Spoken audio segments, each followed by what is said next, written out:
എല്ലാവർക്കും ET മലയാളത്തിലേക്ക് സ്വാഗതം. ഇന്ന് 2026 മാർച്ച് 23. സ്വർണം വാങ്ങാൻ കാത്തിരുന്നവർക്ക് വലിയൊരു ആശ്വാസ വാർത്തയാണ് ഇന്ന് വന്നിരിക്കുന്നത്. കേരളത്തിൽ സ്വർണ്ണവിലയിൽ വലിയൊരു ഇടിവ് സംഭവിച്ചിരിക്കുന്നു. ഒരു പവന്റെ വില 1 ലക്ഷം രൂപയ്ക്ക് താഴേക്ക് എത്തിയോ എന്നാണല്ലോ നമ്മൾ എല്ലാവരും എപ്പോഴും നോക്കുന്നത്. അതിന്റെ കൃത്യമായ കണക്കുകൾ ഈ വീഡിയോയിലൂടെ പറയാം. കാത്തിരിപ്പിനൊടുവിൽ സ്വർണ്ണവില ലക്ഷത്തിൽ നിന്നും ഇറങ്ങി.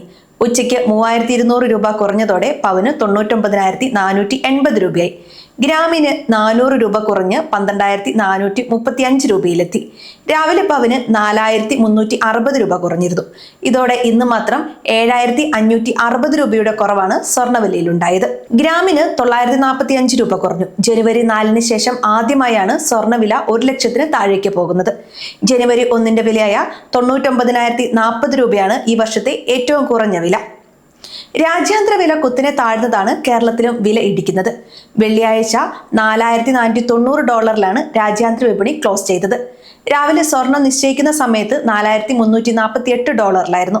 ഉച്ചയോടെ സ്വർണ്ണവില 4,200 നിലവാരത്തിലേക്ക് പോയി.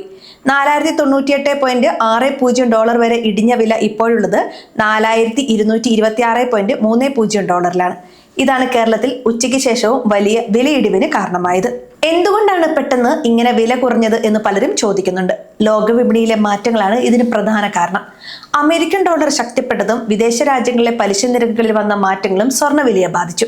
കൂടാതെ സ്വർണത്തിൽ പണം നിക്ഷേപിച്ചവർ ലാഭമെടുത്തു തുടങ്ങിയതും വില കുറയാൻ കാരണമായി. ചുരുക്കത്തിൽ സ്വർണം വാങ്ങാൻ ആഗ്രഹിക്കുന്നവർക്ക് ഇതൊരു നല്ല സമയമാണ്. സ്വർണം വാങ്ങുമ്പോൾ നമ്മൾ സാധാരണ വരുത്തുന്ന ചില അബദ്ധങ്ങളുണ്ട്. അത് ഒഴിവാക്കിയാൽ നിങ്ങൾക്ക് നല്ലൊരു തുക ലാഭിക്കാൻ പറ്റും. ആദ്യത്തെ കാര്യം സ്വർണത്തിന്റെ പരിശുദ്ധി പരിശോധിക്കുക എന്നതാണ്. എപ്പോഴും 916 ഹോൾമാർക്ക് ഉള്ള സ്വർണം തന്നെ വാങ്ങാൻ ശ്രദ്ധിക്കണം. ഹോൾമാർക്ക് ഉണ്ടെങ്കിൽ മാത്രമേ പിന്നീട് അത് വിൽക്കുമ്പോഴോ പണയം വെക്കുമ്പോഴോ നിങ്ങൾക്ക് കൃത്യമായ വില കിട്ടുകയുള്ളൂ. അടുത്തത് പണിക്കൂലിയാണ്. ഓരോ കടയിലും പണിക്കൂലി വ്യത്യസ്തമായിരിക്കും. ചില കടകളിൽ ഡിസൈൻ അനുസരിച്ച് പണിക്കൂലി കൂടും. അതുകൊണ്ട് വാങ്ങുന്നതിന് മുൻപ് 2-3 കടകളിൽ കയറി വിലയും പണിക്കൂലിയും ചോദിച്ച് മനസ്സിലാക്കണം. പരമാവധി പണിക്കൂലി കുറയ്ക്കാൻ വില പേശാവുന്നതാണ്. പിന്നെ കല്ലുകൾ വെച്ച ആഭരണങ്ങൾ വാങ്ങുമ്പോൾ ഒരു കാര്യം ശ്രദ്ധിക്കുക. സ്വർണം തൂക്കുമ്പോൾ ഈ കല്ലുകളുടെ ഭാരവും സ്വർണത്തിന്റെ വിലയിൽ കൂട്ടും. എന്നാൽ പിന്നീട് ഇത് വിൽക്കാൻ ചെല്ലുമ്പോൾ കല്ലിന്റെ വില കിട്ടില്ല. അതുകൊണ്ട് നിക്ഷേപമായി സ്വർണം വാങ്ങുന്നവർ കല്ലുകൾ കുറഞ്ഞ ആഭരണങ്ങൾ തിരഞ്ഞെടുക്കുന്നതാണ് ബുദ്ധി. ഇനി നിങ്ങൾ കല്യാണ ആവശ്യങ്ങൾക്കോ മറ്റോ സ്വർണം വാങ്ങാൻ പ്ലാൻ ചെയ്യുന്നുണ്ടെങ്കിൽ ഈ വിലക്കുറവ് പ്രയോജനപ്പെടുത്താം. എന്നാൽ വില ഇനിയും കുറയുമോ എന്ന് ആർക്കും ഉറപ്പിച്ച് പറയാൻ പറ്റില്ല. അതുകൊണ്ട് കയ്യിലുള്ള പണം മുഴുവൻ എടുത്ത് ഒന്നിച്ച് സ്വർണം വാങ്ങാതെ കുറച്ചായി വാങ്ങുന്നതാണ് നല്ലത്.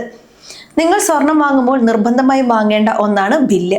ആ ബില്ലിൽ സ്വർണത്തിന്റെ തൂക്കം, അന്നത്തെ വില, പണിക്കൂലി, GST എന്നിവ കൃത്യമായി രേഖപ്പെടുത്തിയിട്ടുണ്ടാകും. ഇത് ഭാവിയിൽ നിങ്ങൾക്ക് വലിയ ഉപകാരമാകും.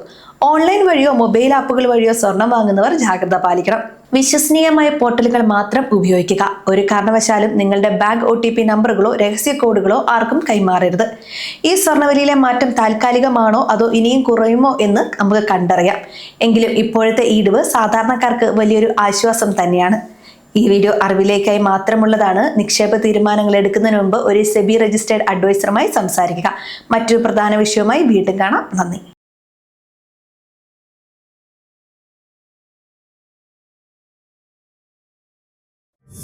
Yeah.